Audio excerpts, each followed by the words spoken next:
Assalamualaikum warahmatullahi wabarakatuh. Kembali lagi di channel Aceh Speed Fishing Club bersama saya Van. Nah, hari ini kita akan perbaiki spear gun untuk malam. Kalau dilihat tuh dari segi panjang spear gunnya sudah pas untuk speed fishing night ya. Tapi di handle-nya ini agak kebesaran.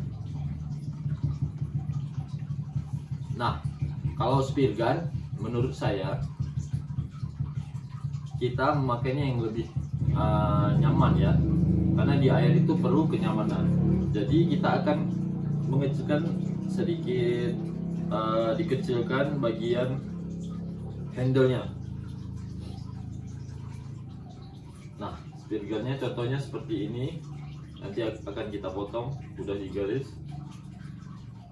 Panjangnya sekitar 70.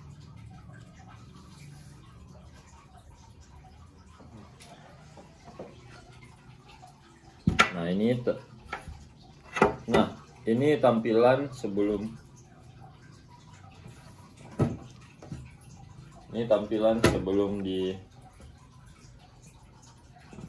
dipotong atau di modif.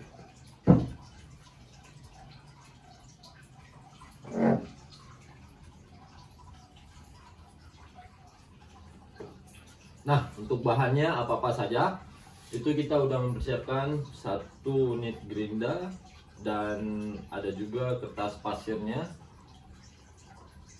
yang halus dan yang kasar ya.